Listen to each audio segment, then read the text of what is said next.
எல்லாருக்கும் good morning. இப்போ வந்து சென்னையில் ரொம்ப மழை பெஞ்சிட்ருக்கிறதுனால வந்து ரொம்ப குளுமையாக இருக்குது.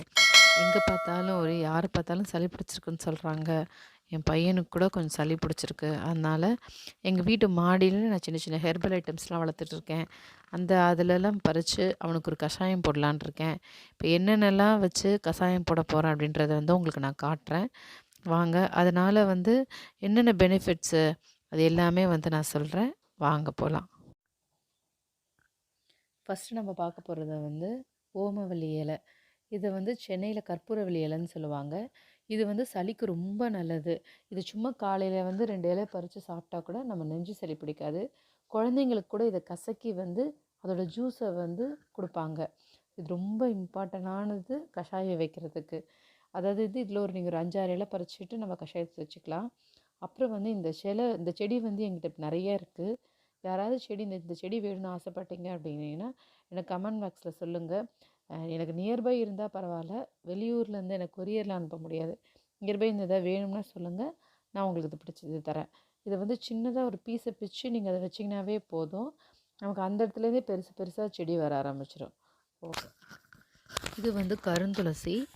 இது வந்து ரொம்ப நல்லது சளிக்கு. இதுவுமே வந்து நம்ம காலையில் 2 இலை எடுத்து சாப்பிடலாம்.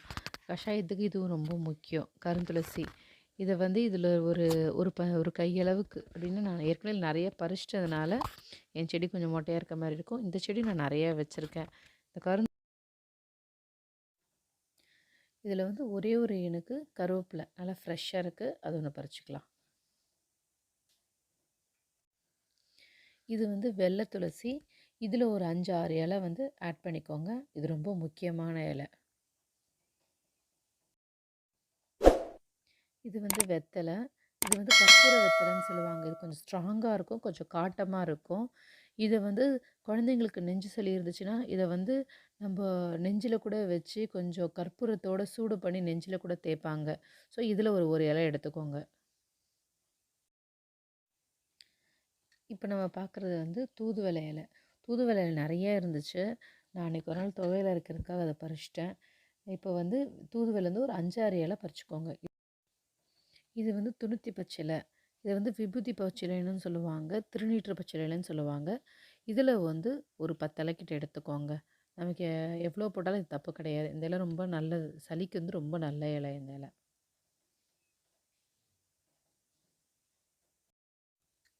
அடுத்தது இது முருங்கைக்கீரை.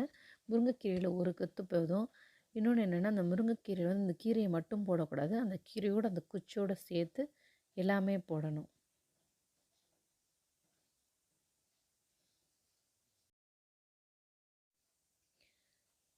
கஷாயம் வைக்க தேவையான பொருட்கள் எல்லாத்தையும் பறிச்சிட்டோம். கீழே போய் இப்போ நம்ம கஷாயம் வைப்போம் வாங்க. இப்போ வந்து நான் 4 பேத்துக்கு கஷாயம் வைக்க போகிறேன்னு சொல்லியிருந்தேன். இப்போ நான் அளவு சொல்கிறேன் பாருங்கள். இது ஒரு சின்ன டம்ளர். இந்த டம்ளரில் வந்து ஒருத்தருக்கும் 3/4 டம்ளர் வர அளவுக்கு நான் செய்ய போகிறேன் கஷாயம். ஃபஸ்ட்டு வந்து இதில் 4 டம்ளர், முழு 4 டம்ளரில் வந்து தண்ணி ஊற்றிக்கோங்க.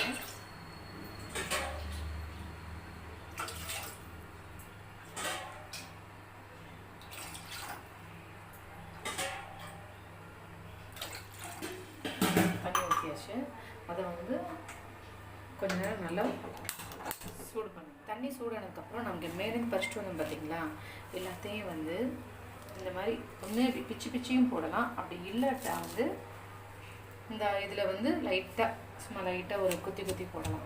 பிச்சு போட்டாலே போதுமானது. நமக்கு ஜஸ்ட்டாக நம்ம பிச்சு போட்டுருக்கோம்.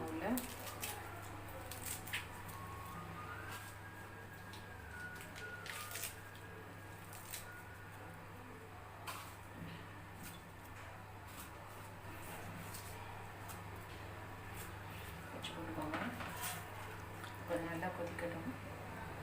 கொதிச்சிட்ருக்க நேரத்துலேயே வந்து அதாவது ஒரு சின்ன ஒரு துண்டு இஞ்சி, ஒரு 3 பூண்டு, இது எல்லாத்தையும் வந்து நல்லா நசுக்கோங்க. நல்லா நசுக்கிட்டு அதை இதில் போட்டுக்கோங்க.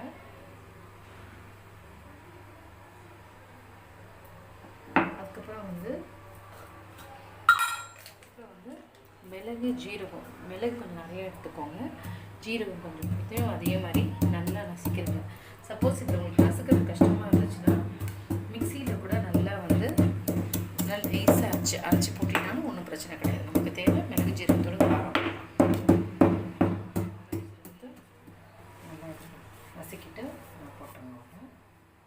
மஞ்சத்தூள் கொஞ்சம் மஞ்சத்தூள் போட்டுருங்க.